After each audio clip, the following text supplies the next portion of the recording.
Insert the sash extension inserts into the ends of the sash extensions on both sides. With the mullion gaskets, the small side needs to go towards the thermal.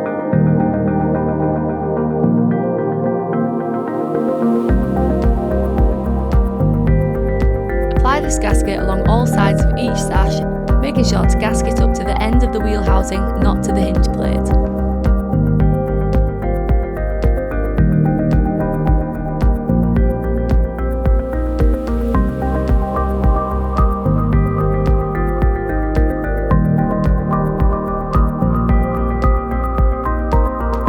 Cut the ends of the gaskets like so to make it sit neatly onto the sash extensions.